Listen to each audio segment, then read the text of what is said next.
Bom, então, uma boa noite para todos. É uma alegria podermos estar aqui, junto aos amigos do Maria de Nazaré. O nosso abraço a todos os companheiros e companheiras aí de Votuporanga e de todas as partes que nos acompanham nesta noite. Rogamos a Jesus, o Divino Mestre, benfeitor, educador, que nos inspire e nos sustente na caminhada, que possamos recolher desse momento de reflexão realmente o pão da alma, o pão da vida, que nos fortaleça para a jornada que todos temos a percorrer. Nós nos propusemos, nesta noite, refletir sobre uma mensagem muito interessante de O Evangelho segundo o Espiritismo, que creio traga alguns elementos bem interessantes, bem pertinentes para a nossa vivência diária, cotidiana aqui na matéria. É uma mensagem que está no capítulo 5 do Evangelho segundo o Espiritismo, intitulada A Melancolia, e ela é assinada pelo espírito François de Geneve. Primeiramente, é interessante, uma curiosidade, pensar quem seja esse espírito. Embora assine François de Geneve, que seria, né, Francisco de Genebra ali, na verdade, muito provavelmente esse espírito se trata de Francisco de Sales, ou São Francisco de Sales, que foi um grande cristão, né, católico à época ali, final do século XVI, início do século XVII, nascido na região da Saboia, ali não muito ao sul de Genebra, né, Geneve, na França mesmo, mas ao sul ali de Genebra, que fica na Suíça. Ele que nasceu numa família aristocrática e tudo mais, teve uma boa educação e acabou vindo a se tornar um grande cristão mesmo, um grande trabalhador no seio da Igreja Católica, muito reconhecido, inclusive recebeu o título aí, né, considerado pela Igreja Católica como santo, e era conhecido pela sua paciência, pela sua docilidade, pela sua gentileza, e talvez tenha assinado, portanto, esse título, ao invés de Francisco de Sales, como é mais comumente conhecido. Mais tarde seria, inclusive, tomado por Dom Bosco como padroeiro da Ordem dos Salesianos de Dom Bosco, por exemplo. Mas talvez ele tenha assinado François de Geneve até para, digamos, desconectar-se um pouco desse destaque, e, de fato, ele chegou a ser, então, bispo de Geneve, ou bispo de Genebra. Foi ali a função, uma das mais importantes que ele exerceu, e era conhecido, assim, pela sua docilidade, pela sua vivência realmente cristã. Então, esse espírito que nos traz essa mensagem sobre a melancolia. E para a gente penetrar na mensagem em si, no conteúdo espiritual que ela vai nos trazer, talvez fosse interessante também fazermos uma primeira abordagem sobre a própria origem dessa palavra melancolia, uma palavra antiga que vai vir lá do grego e que vai ser encontrada ali, vai estar associada aos conceitos apresentados por Hipócrates, por volta lá do século V, 4 antes de Cristo, quando ele apresenta a chamada teoria dos humores, ou a teoria humoral, que mais tarde, no século II, III, seria desenvolvida por Galeno. Teoria essa que, segundo ela, a saúde do indivíduo estaria associada à composição ali de 4 humores, ou de 4 tipos de fluidos corporais. Seria a bilis amarela, a bilis negra, o sangue e o fleuma.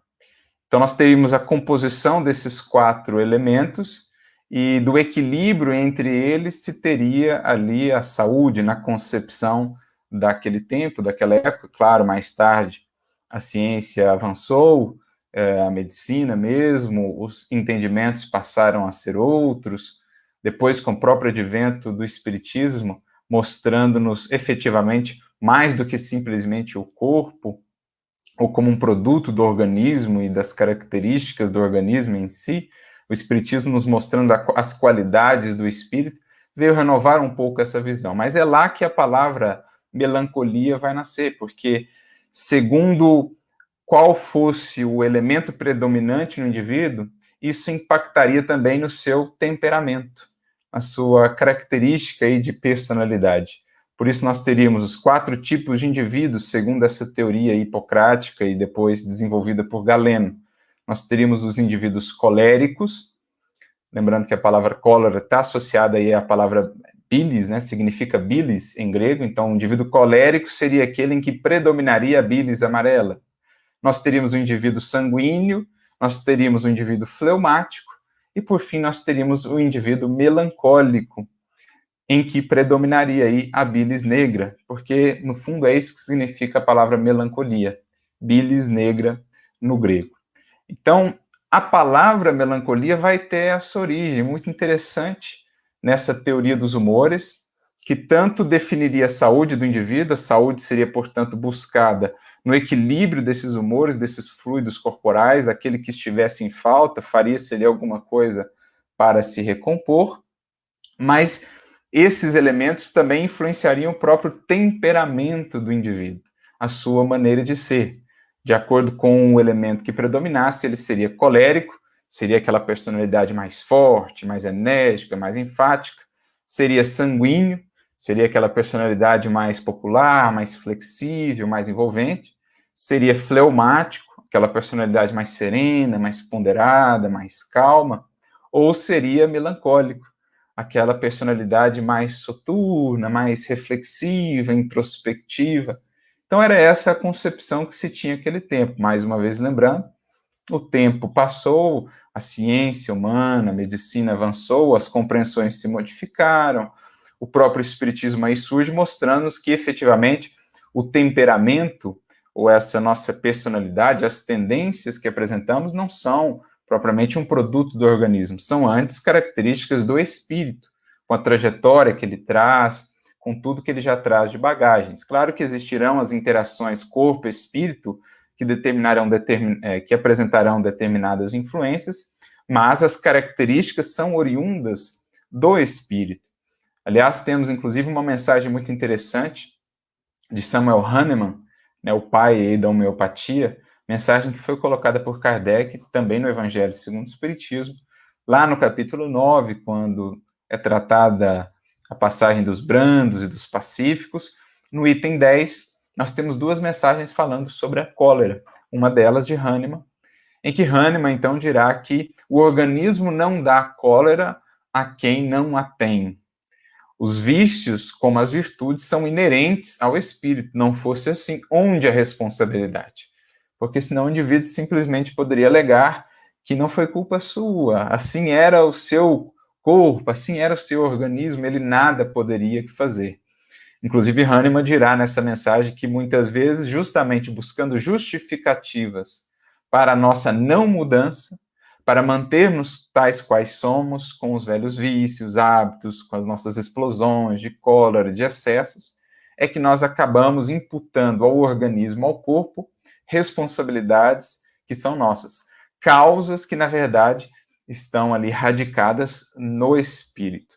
Mas é interessante a gente meditar, então, nessa origem da palavra melancolia, que hoje, para nós, especialmente nessa mensagem, terá uma conotação um pouco diferente, embora num certo sentido relacionada com essa personalidade melancólica, ou seja, com essa tristeza, essa vaga tristeza, muitas vezes sem uma razão de ser muito aparente, sem um motivo plausível, que se apodera de determinados indivíduos. A própria ciência hoje, a psicologia, nos estudos aí da melancolia, que muitas vezes estará relacionada a quadros depressivos, eles vão fazer essa abordagem, vendo na melancolia essa tristeza como que sem uma causa muito bem definida, muito aparente. Nós vamos aqui, a partir da mensagem que François de Geneve nos traz, dar um enfoque espiritual à questão da melancolia. Naturalmente que poderão existir circunstâncias relacionadas ao próprio organismo do indivíduo, alguma dificuldade, alguma coisa que não está funcionando muito bem, como acontece, por exemplo, em quadros depressivos, em que teremos raízes espirituais no processo, mas teremos também raízes fisiológicas, por isso recomenda-se buscar o profissional da área, o médico, o psicólogo, para que se veja como se pode atuar dentro da terapêutica humana, da ciência terrestre, mas é preciso também olhar para as causas espirituais da melancolia, da depressão, enfim. E é esse o enfoque que nós traremos aqui hoje.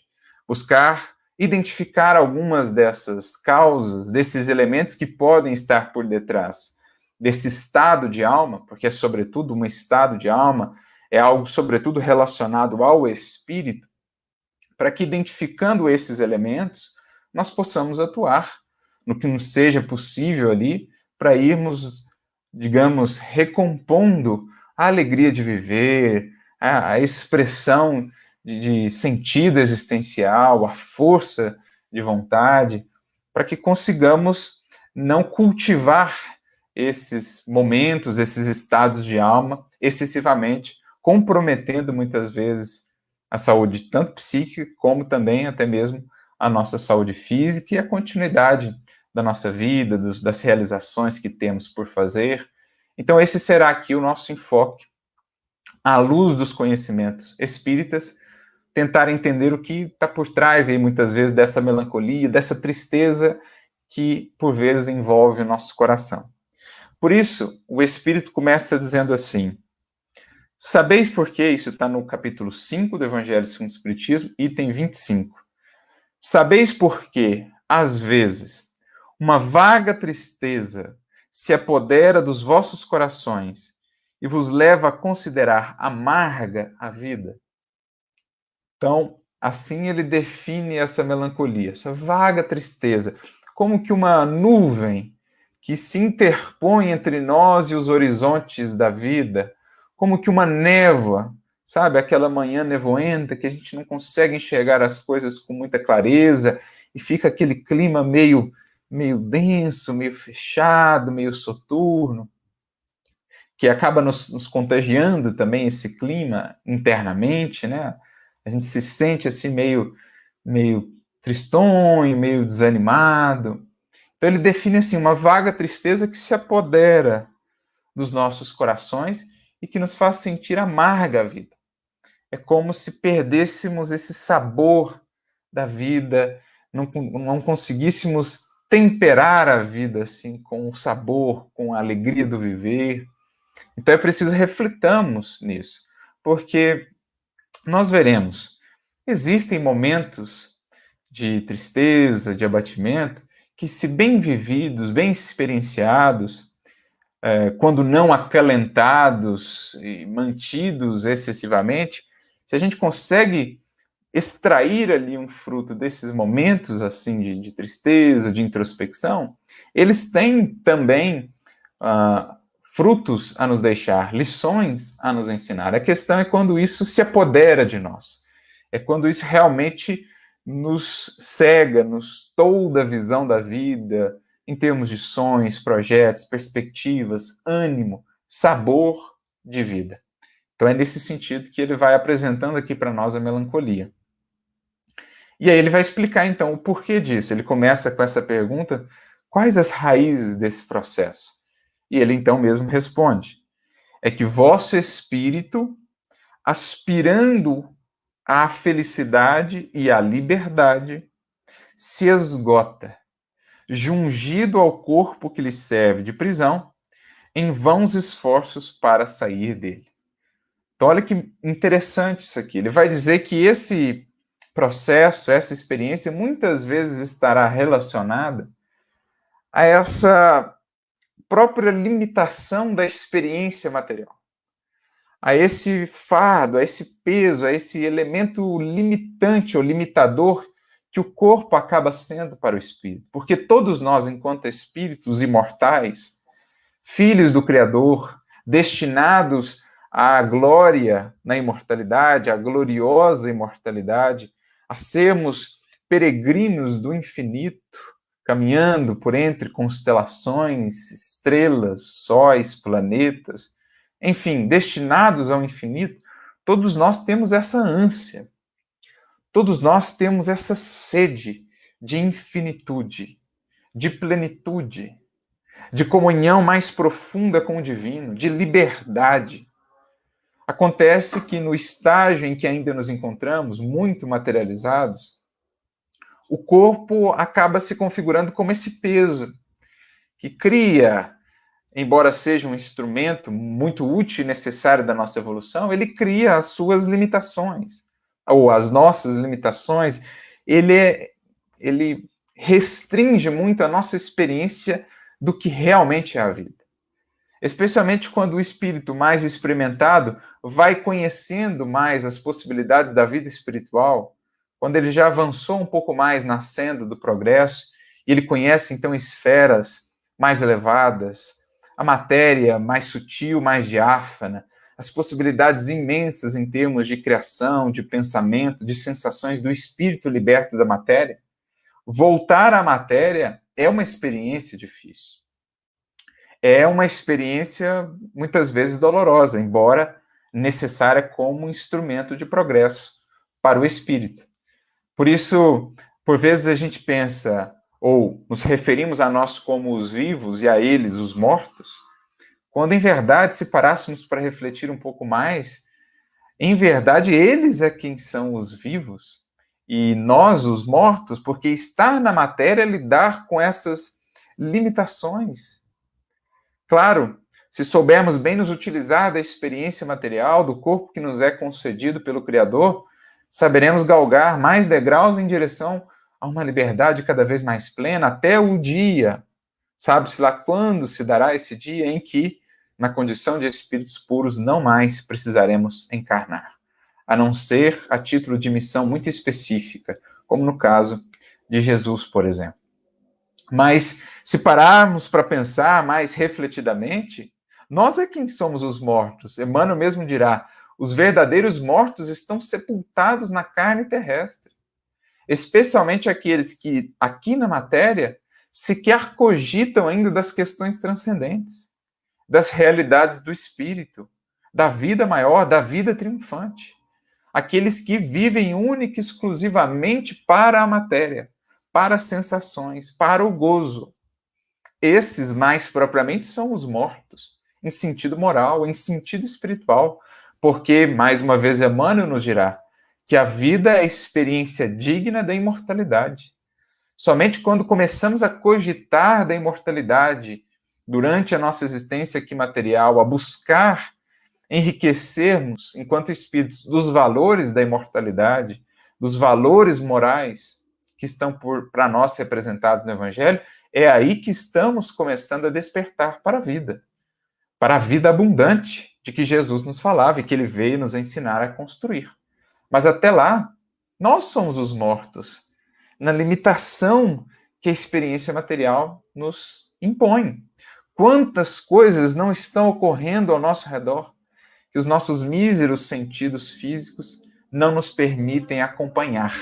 Mas a vida está triunfante, esplêndida, a nos cercar ondas incontáveis, pensamentos, espíritos, seres, etc., etc., tudo ao nosso redor, como essa vida que, né, em toda parte se expande, em toda parte floresce, mas nós aqui, por hora, ainda muito restritos em nossas possibilidades de apreensão.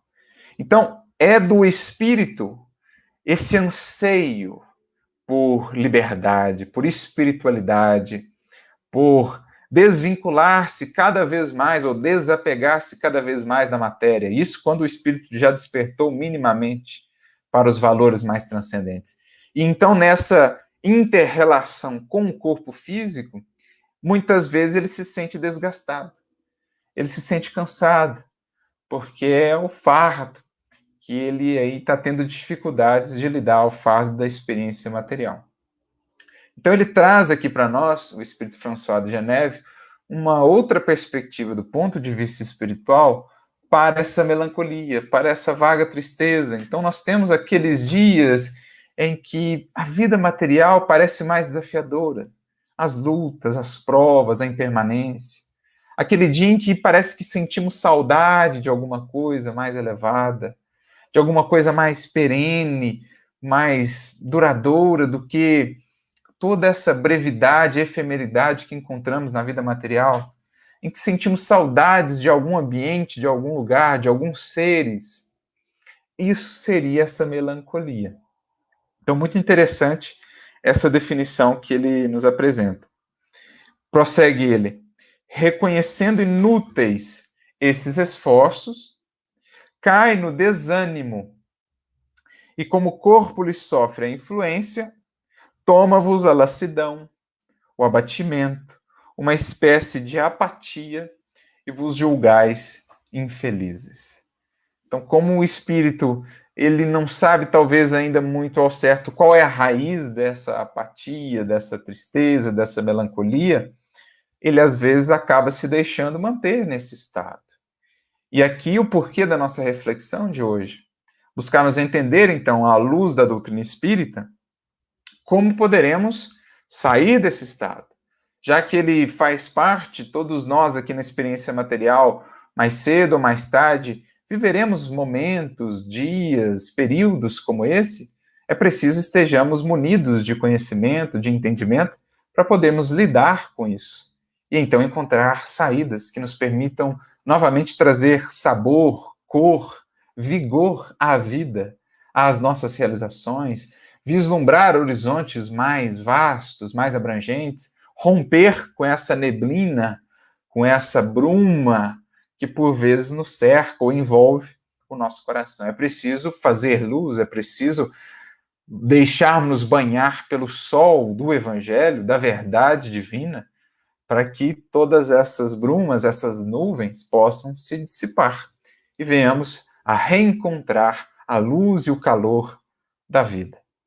Por isso, no próximo parágrafo, François nos diz: crede-me, resisti com energia a essas impressões que vos enfraquecem a vontade.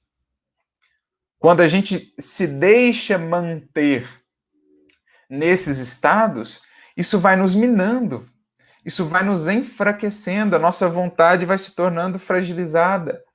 E aí a gente vai carecendo, a gente vai sentindo falta de recursos íntimos para mudar caminhos, mudar posturas, renovar hábitos, renovar sentimentos. Então é preciso buscar sair desse estado, resistir a isso, mobilizando a vontade. Caso contrário, isso vai nos minando. Como nos dirá Emmanuel, tristeza de todo dia ou de todo instante é ferrugem nas engrenagens da nossa alma. Se a gente vai mantendo isso, isso vai enferrujando esses mecanismos íntimos do nosso ser, o nosso psiquismo, e a gente vai estagnando, vai carecendo de força, de estímulo, e entramos muitas vezes numa situação complicada. Então é preciso buscar elementos de compreensão e de mobilização para modificarmos rotas. São inatas, prossegue ele, no espírito de todos os homens, as aspirações por uma vida melhor. São inatas esses processos. Então, ele já nos trazendo aqui para uma reflexão de como poderemos modificar aí esses rumos do nosso sentimento, do nosso estado de alma. É nos identificarmos com essa busca de uma vida melhor, mas da maneira mais adequada. Por isso ele prossegue: mas não as busqueis neste mundo. E agora, quando Deus vos envia os espíritos que lhe pertencem para vos instruírem acerca da felicidade que ele vos reserva, aguardai pacientemente o anjo da libertação, para vos ajudar a romper os liames que vos mantêm cativo o espírito. Então ele já nos começa a apresentar elementos de solução dessa condição. A paciência, o vislumbrar uma felicidade maior, mais transcendente, mais perene do que simplesmente a da terra, a dos gozos materiais, a da satisfação dos sentidos, é olhar para algo que vai para além disso, que, portanto, diga respeito não só ao corpo, mas essencialmente ao espírito. Buscar a paciência, essa felicidade mais duradoura. Ele prossegue: lembrai-vos de que, durante o vosso degredo na terra, tendes de desempenhar uma missão de que não suspeitais, quer dedicando-vos à vossa família, quer cumprindo as diversas obrigações que Deus vos confiou. Então ele aqui já traz um outro elemento para a gente ir debelando, para a gente ir solucionando essa condição, que é buscar nos movimentar na realização, no cumprimento dos deveres, no encontrar de propósitos que nos estimulem, que nos movam, seja no seio da família, seja num trabalho, numa tarefa que venhamos a ser chamados a realizar. Quando a gente mobiliza, assim, novamente as engrenagens da nossa alma por meio do esforço, da dedicação, do raciocínio, da busca, a gente está saindo desse estágio ou dessa condição meio que de estagnação, meio que de cristalização. Então ele vai trazendo essas orientações para nós, dizendo ainda, se no curso desse degredo provação, que é a experiência material, ao mesmo tempo um degredo da nossa pátria verdadeira e uma provação que nos estimula a crescer, exonerando-vos dos vossos encargos, sobre vós desabarem os cuidados, as inquietações e tribulações, sede fortes e corajosos para os suportar. Afrontai-os resolutos. Então, coragem, força, resiliência. Duram pouco e vos conduzirão à companhia dos amigos por quem chorais, e que, jubilosos por ver-vos de novo entre eles, vos estenderão os braços, a fim de guiar-vos a uma região inacessível às aflições da terra. Então, ao mesmo tempo que ele traz para nós algumas definições sobre essa condição e nos conclama a lidar com ela de maneira resoluta, de maneira corajosa, ele apresenta aqui alguns elementos que serão muito importantes para entendermos os caminhos de solução. A paciência, o buscar, o vislumbrar uma felicidade mais transcendente, o que representará também o cultivar o nosso espírito, o cultivar a nossa alma, e o trabalho, o esforço, a dedicação, o ocupar a nossa mente, o movimentar as nossas potências criadoras, as nossas engrenagens íntimas, porque assim estaremos no influxo da vida, no movimento da vida e, portanto, na renovação que nos é tão necessária. Tudo que para na criação se encaminha para a destruição, se encaminha para a degeneração, se encaminha para a morte em sentido espiritual. Tudo que é vivo na criação está em movimento, está na dinâmica das trocas, da interação, do esforço, da realização. E para a gente complementar aqui, então, as nossas reflexões sobre esse assunto, vamos ao Livro dos Espíritos. Quando Kardec nos trará uma questão muito interessante ali no número 943 do Livro dos Espíritos, quando ele pergunta, então, aos benfeitores espirituais, de onde vem ou de onde surge esse desgosto da vida que, sem motivos plausíveis, se apodera de certos indivíduos? Então, olha a pergunta dele. De onde vem esse desgosto da vida que, sem motivos aparentes, se apodera dos indivíduos? É como se Kardec perguntasse, de onde vem a melancolia? Porque não foi assim que François de Geneve aqui a definiu? Essa perda do sabor da vida, essa vida que se torna amarga, de onde vem isso? E os espíritos trazem uma resposta muito interessante, em que eles vão nos listar 3 elementos, 3 fatores que vão estar envolvidos com isso. Eles dizem assim, efeito da ociosidade, da falta de fé e da saciedade. Então, muito interessante esses 3 elementos. Cabe refletir um pouquinho a respeito de cada um deles. Ociosidade, falta de fé e saciedade. Primeiro, a ociosidade. Alguém poderia pensar, mas como assim ociosidade? Especialmente vislumbrando o nosso mundo moderno, em que nós temos visto essa melancolia, essa tristeza, mesmo a depressão atingindo um número imenso de corações, de criaturas, números alarmantes mesmo, especialmente no que diz respeito à depressão. A gente vai ver que esses 3 elementos descritos pelos espíritos, esses 3 fatores, estão muito relacionados com a nossa vida moderna, especialmente com a nossa vida moderna. E o primeiro deles, como dizíamos, a ociosidade. Mas alguém poderá pensar ou objetar, mas nunca se movimentou tanto no planeta, nunca se fez tanto, nunca a vida foi tão agitada, tão ocupada, tão movimentada. E ociosidade?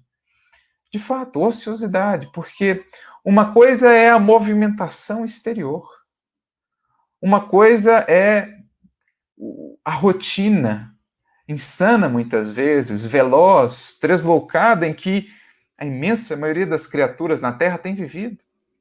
Mas outra coisa é o movimento íntimo da alma, o movimento das suas potências, o movimento dos seus sentimentos, dos seus pensamentos, porque nós temos vivido vidas tão agitadas que têm sido ociosas.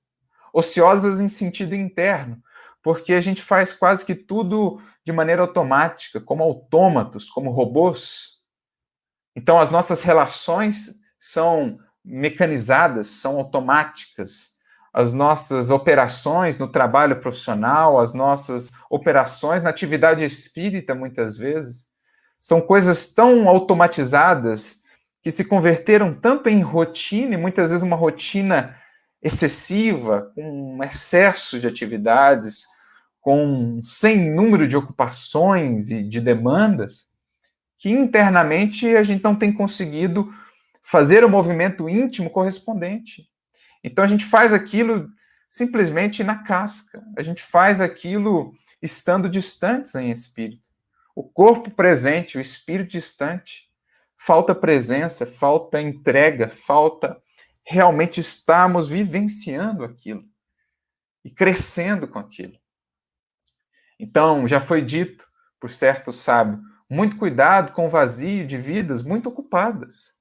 E eu acho que isso descreve muito o nosso dia a dia de hoje, desse mundo moderno, desse mundo tão veloz, desse mundo da internet, da conectividade, desse mundo de tantas demandas, de tanta informação, mas de pouca presença, de pouco olhar, de pouco escutar, de pouco vivenciar mesmo cada momento, cada instante, cada circunstância. Nós estamos meio que no piloto automático, fazendo muito por fora, é certo, basta olhar para o mundo, mas, a maioria das vezes, ociosos por dentro, porque não nos renovando com as experiências que temos vivido. Mesmo as experiências na doutrina espírita que se convertem mais em rituais propriamente do que trabalhos com entrega de fato, com melhoria de fato. Trabalho profissional, mesma coisa, convivência no lar. Quantas vezes não se vê no lar a convivência ali entre corpos, entre quatro paredes, mas uma distância espiritual verdadeiramente abismal entre os corações que ali estão. Não há diálogo, não há olhar, não há troca, não há carinho. Quantos lares assim?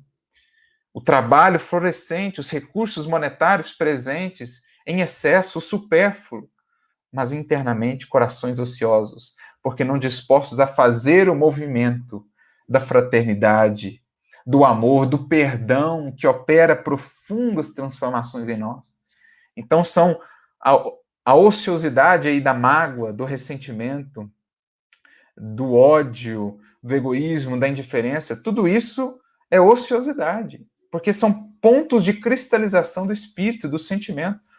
Nas palavras do Espírito Sheila, ela tem uma mensagem chamada pontos mortos. Então a gente está fazendo muita coisa na casca, por fora, na aparência, mas internamente o sentimento está lá parado no mesmo ponto, naquela mágoa, naquele ressentimento, naquele vício, naquele rancor, naquela dúvida, naquele medo, naquela culpa. Então são pontos de ociosidade íntima que não temos muitas vezes conseguido tratar. E eis o primeiro fator, portanto, que os espíritos nos apresentam, que parece até paradoxal, contraditório, num mundo de tanta ação, mas que está mais presente do que nós imaginamos. Ociosidade, portanto, que nos traz esse vazio existencial. Estamos inflados como balões, parece grande olhando por fora, mas um simples palitinho ali mostra-nos o vazio interior. Assim, muitas das criaturas na Terra parecem infladas, parecem vitoriosas, parecem muito bem, muito seguras, mas basta uma pequena provação que aquilo tudo vem à tona, aquele vazio íntimo que não se sustenta. Então, muito importante refletirmos sobre isso. O segundo elemento é a falta de fé. O ceticismo, a descrença, o não olhar para além, o não ver um sentido maior para a vida. Porque a fé, especialmente a fé raciocinada, como nos propõe o Espiritismo, é ela que vai raciocinar sobre as grandes questões da vida, as mais fundamentais, e especialmente a nossa relação com Deus, com o divino, com o propósito maior da vida. A fé repousa aí, nessas bases. E quantas criaturas não terão a crença, o aspecto exterior da fé, mas lhes faltará a fé no seu sentido mais belo, mais profundo e mais importante, que é a coerência, a vida harmonizada com o que tem aprendido nas suas escolas religiosas, a vida condizente com a consciência, com aquilo que já conseguiram esclarecer da consciência. Essa é a fé que precisamos ter, mas essa é a fé que tem faltado na imensa maioria dos corações. Emmanuel mesmo dirá que crentes são vários, todas as denominações religiosas, não faltam ali serventuários, propagadores, pregadores, servidores, etc, etc. Agora, apóstolos, ou seja, aqueles em que a fé se sublima, aqueles em que a fé se expressa divina, esses têm escasseado cada vez mais, diz Emmanuel.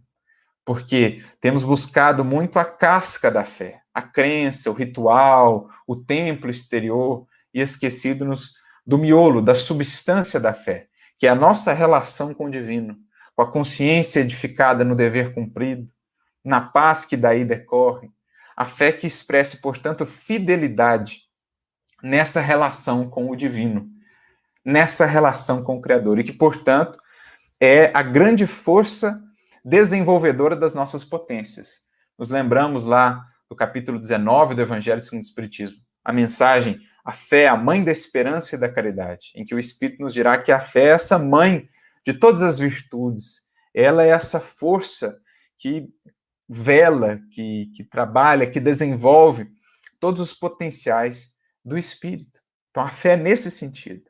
Embora tenhamos bilhões e bilhões de criaturas na Terra que terão aí a sua crença, a sua escola religiosa, as que têm efetivamente essa fé que preenche a vida de sentido, que traz uma força, uma resiliência perante o sofrimento, porque dá sentido às experiências, explica o sofrimento e mostra como podemos converter a experiência difícil em degrau de ascensão. Essa fé tem faltado. Essa fé que, nas palavras de Santo Agostinho, no capítulo 5 mesmo aqui, no item 19, quando ele põe o mal e o remédio, essa fé que é o melhor remédio diante do mal, diante da dor, diante do sofrimento, porque nos projeta para além disso, nos faz enxergar a vida de mais alto e, portanto, ver para além dos obstáculos e dos desafios o horizonte luminoso que nos espera se tivermos coragem, paciência, força para vencer a nós mesmos, vencendo os obstáculos exteriores também.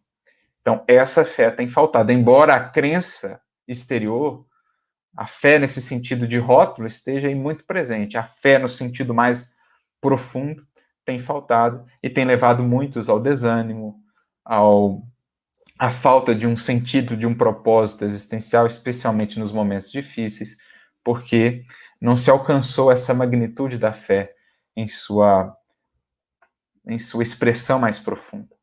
E, por fim, a saciedade. Porque esse é um elemento do nosso mundo moderno também. Assim como a falta de fé, ou seja, essa fé da casca, mas não interna, essa falta de coerência interna, a saciedade também é um elemento muito presente. O que eles querem dizer por saciedade aqui? O culto aos prazeres. A vida é hedonista. O viver para o aqui e o agora apenas. Satisfação imediata a todo preço, a qualquer custo, sem pensar em consequências, sem pensar nas outras pessoas que poderão estar envolvidas. É o culto do eu, é o culto do prazer. E nesse processo a criatura é então levada a cada vez mais, digamos, ter uma sede mais profunda por essa saciedade, por esse prazer, e ela entra então na espiral do vício. Seja com relação ao sexo, seja com relação ao alcoolismo, por exemplo, seja com relação ao poder, seja com relação à fama, ao prestígio, nessa época de redes sociais, mais e mais curtidas, mais e mais seguidores, e assim a criatura vai entrando nessa espiral de uma saciedade insaciável. Ela nunca se sacia e faz tudo para poder saciar cada vez mais, embora esteja cada vez menos saciada. Então ela entra nessa corrida louca, nessa sede que nunca se sacia, como nas palavras de Jesus para a mulher samaritana: quem bebe dessa água terá sede outra vez e cada vez mais.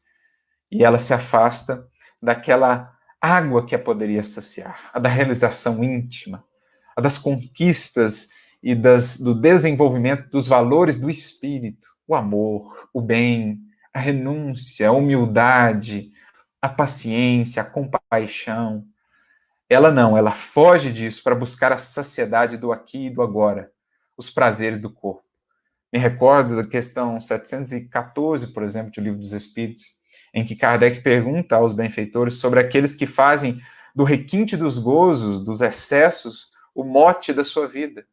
E os Espíritos então dirão, pobres criaturas, que estão próximas não só do desequilíbrio físico, mas também espiritual, da morte moral, como eles dirão lá, porque a criatura vive única e exclusivamente porque é transitório. Mas eis que a vida física é tão efêmera, e logo ali mais adiante, perdido o corpo físico, como ela vai saciar tudo isso, essa sede que a devora?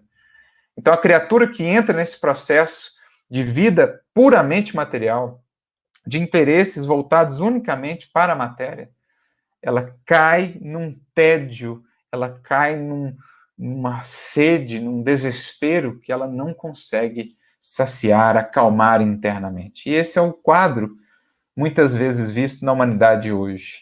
Esse culto da vida hedonista, dos prazeres, que é fruto do materialismo, como também a falta de fé será um fruto aí do materialismo, da própria ociosidade, na incompreensão das leis espirituais que regem a vida, né, na estreiteza desses horizontes da experiência puramente material apenas, muitas vezes divulgados, alentados, mantidos, cultivados por grandes expoentes das ciências do mundo, né, esse materialismo, esse ceticismo, as criaturas embarcam nisso e acabam caindo nessa condição da melancolia, desse desgosto da vida, desse desânimo que nos remete aí, se pensarmos no sentido da palavra, na origem mesmo etimológica, a palavra ânima, que vem do latim, significa alma.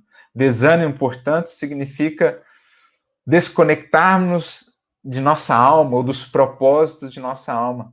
Então, é uma consequência natural disso.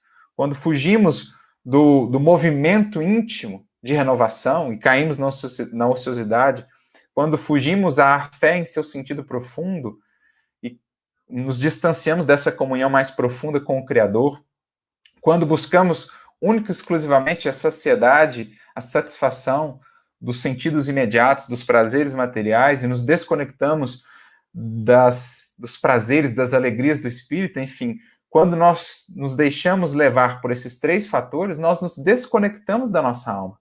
E o resultado natural disso, portanto, é o desânimo, é a melancolia, é o desgosto pela vida.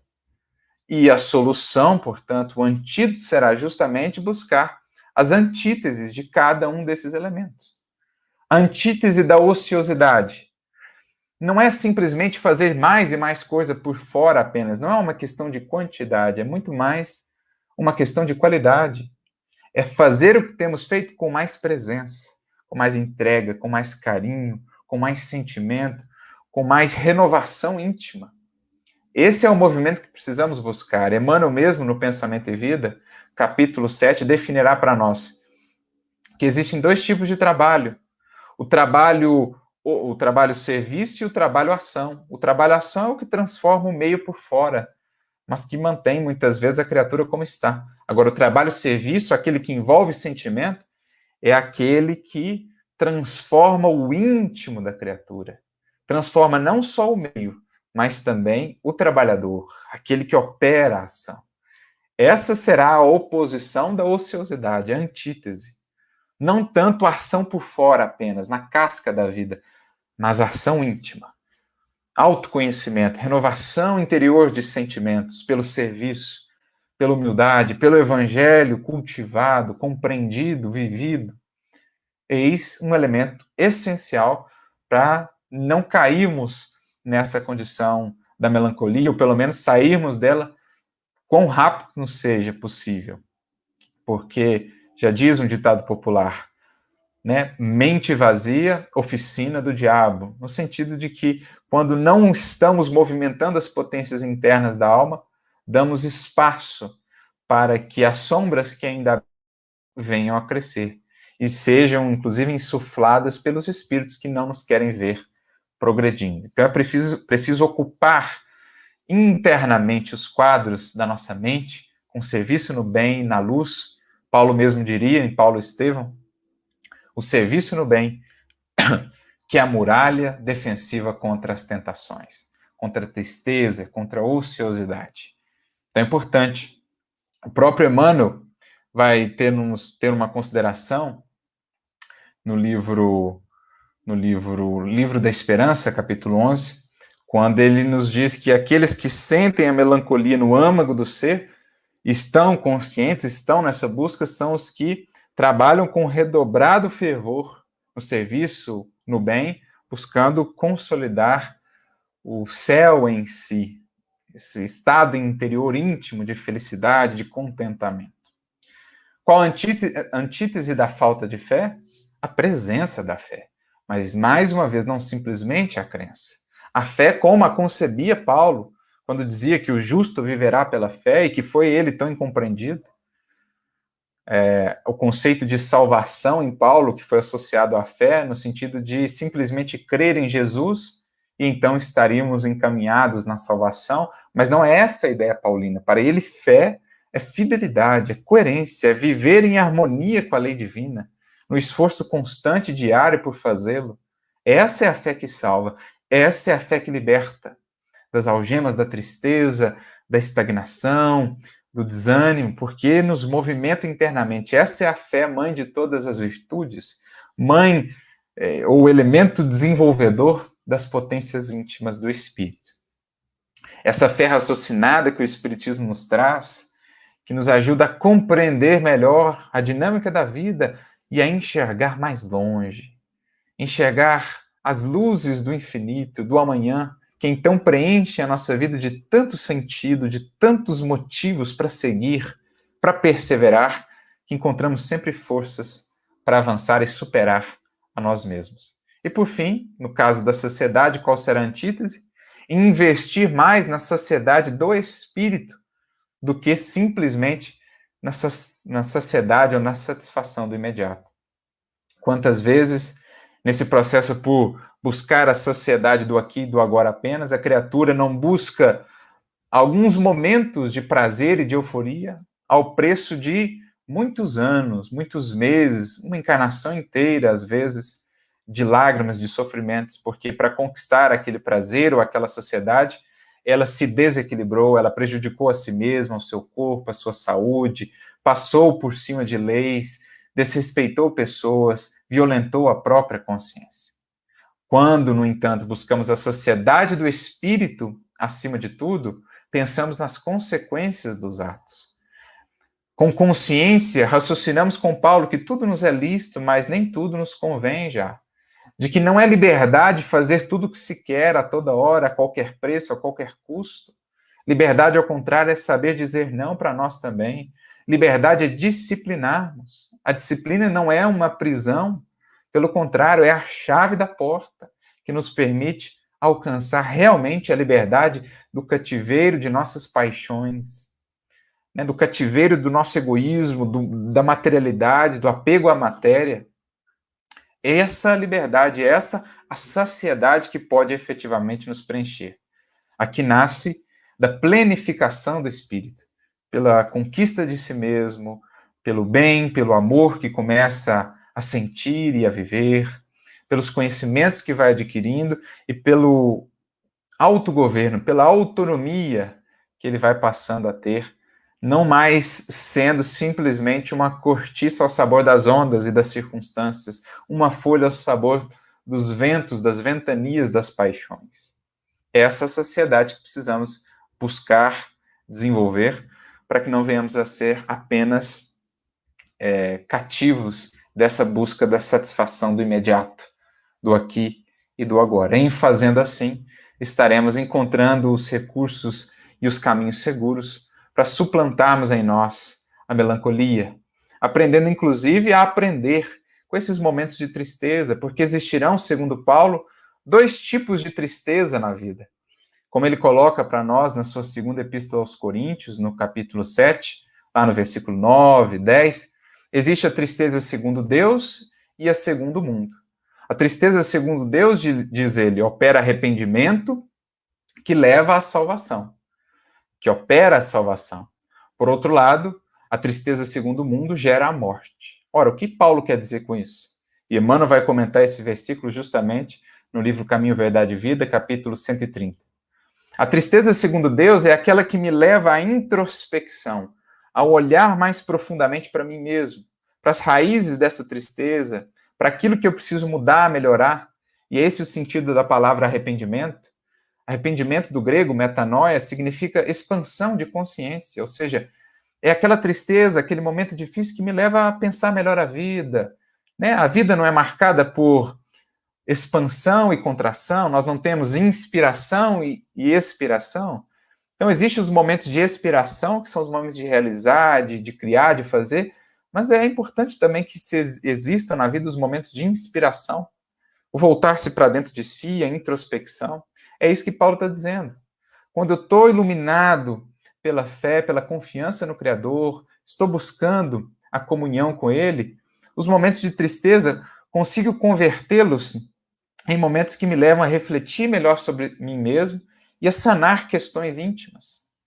Então, opera o arrependimento que leva à salvação, ou seja, que leva à melhoria, que leva à libertação. Essa é a tristeza segundo Deus. É aquela, nas palavras de Emmanuel, no capítulo que citamos, 130, do Caminho, Verdade e Vida, é a tristeza que nos leva a solucionar questões atinentes à vida verdadeira. Agora, por outro lado, a tristeza segundo o mundo, aquela que a gente vai acalentando, cultivando, sem esperança, sem buscar a comunhão com o mais alto, a oração, o movimento, essa, diz Paulo, gera a morte. Em que sentido? A estagnação, a cristalização, morte no sentido moral, espiritual, o espírito que desanima, que estaciona na vida, que deixa de sentir o influxo da vida, que deixa de se movimentar, de aproveitar o patrimônio incomensurável, inestimável do tempo. É a tristeza que leva o indivíduo a parar, a desanimar, a desistir. Né? Não é a tristeza que leva à introspecção, à mudança e, portanto, à renovação. Pelo contrário, é aquela que leva a ainda mais tristeza, ainda mais rebeldia. Essa é perigosa, essa precisamos lutar contra ela. E é o que François de Geneve nos diz aqui. Resistir a essa circunstância. Porque é a estagnação do espírito. É o que Emmanuel também nos comenta no capítulo 130, que mencionávamos, do Caminho, Verdade e Vida. A tristeza segundo o mundo, gerando a morte, no desvio, no desequilíbrio dos sentimentos, na estagnação do espírito. Então, todo ponto de mágoa, de ressentimento, de revolta, de ódio, é preciso logo sanemos isso, caso contrário, se torna ali um ponto infeccioso, digamos, no nosso psiquismo, nos tecidos sutis da alma, que aos poucos vão comprometendo todo o funcionamento do nosso mecanismo interior, né, das nossas potências íntimas, e a gente vai parando, desanimando.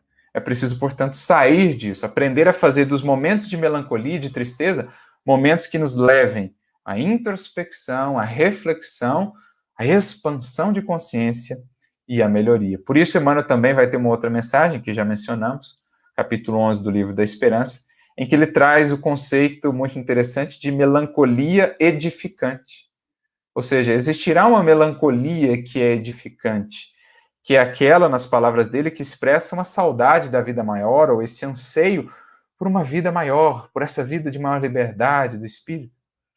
Essa é uma melancolia edificante, desde que saibamos convertê-la, portanto, em ainda mais estímulo, em redobrado esforço e fervor no trabalho no bem, na melhoria de nós mesmos, porque aí ela se torna um aguilhão que nos impulsiona a avançar e a progredir ainda mais. Então, essa melancolia edificante, como esse anseio do espírito que sabe dos seus destinos, que intui o seu destino e quer avançar para lá.